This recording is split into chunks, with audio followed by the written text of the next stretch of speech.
160. He's gone. So today I'm in the garage to do a little quickie. One of the issues the VROD has is this exhaust pipe right here burns holes through my pants. And I've already burned holes through 2 pairs of pants and had them catch on fire while vlogging.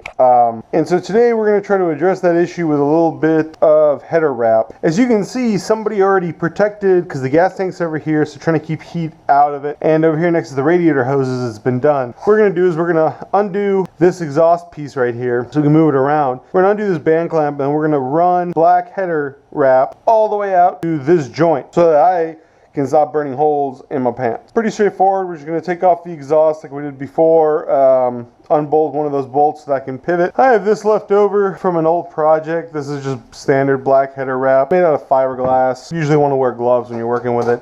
The other thing you want to do is you're going to want to soak this in warm water beforehand, and so unfortunately with this bike I have to disassemble everything, dry wrap it, figure out how much I need, and then we'll take that piece and we'll soak it for a little bit, and then we can just wrap it around the header and safety wire it in place. This is pretty cheap. It's a pretty easy way of protecting things from exhaust, and it looks pretty good, and I think it's going to go well with the look of the VROD, and it'll keep my pants from burning up. Now that we have this moved away, we can basically just figure out how much wrap we need. The trick is you want a little bit more than what you'll actually need, because when you do these curves, see, that's nowhere near enough. Get all the way back. This procedure is a little time consuming, but it allows you not to waste any, because we can just keep stretching it. Not quite. Alright, so now we have enough length, and just to be safe, we're going to cut this a little bit long, and then all you have to do is take this piece that you're going to use and soak it in some hot water, and what that's going to do is that's going to let the material stretch, and then when it gets dry again, it's going to shrink up a little bit, and that gives you a nice tight feeling. And then what we're going to do is we're going to take off this clamp, and then we're going to wrap from here, and then we're just going to reclamp it down here, maybe a little bit of safety wire, and she'll be good to go. So now that we got the wet header wrap, next thing we got to do is we got to wrap the headers, and we got to do that as tightly as possible. And so what I'm going to do is I'm going to pull this tight and start wrapping from here.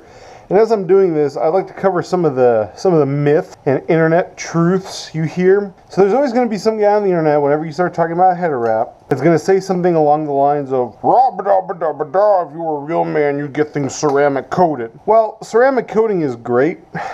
It doesn't protect things from the exhaust as well as header wrap does. It probably does a much better job of keeping heat in the exhaust, which is what you want to maintain velocity in your exhaust pipe.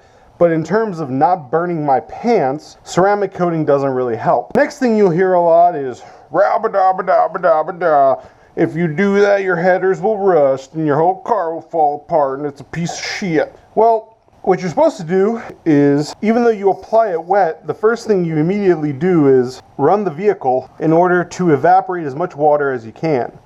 Secondly, the headers on this bike at least are stainless, and so it's not really going to have any sort of negative impact. A lot of people think, header wrap is like this weird thing from the 60s that nobody really uses anymore, and it just for show, but it actually does a really good job of keeping heat in the exhaust. Back in the day, it was a cheap and effective way to maintain exhaust velocity on race cars, and that is where it comes from. And so you want a nice overlap where you can see where it comes about half of the way on. Since we pulled it tight back here, this clamp keeps everything tight. What we're going to do is we're actually going to put a little piece of safety wire back here if I can't find another clamp. And you want to make sure that you use these stainless steel clamps as well. You don't want to use, cheapo Harbor Freight type clamps on something like this, because you really need it pull tight. Perhaps more importantly, you want it to look good while it's on the exhaust, and nobody wants to see rusty clamps on a nicely wrapped header. Here we go. Just like that, we got the header wrapped. And so now when my foot is over here, my leg is over here, it won't burn holes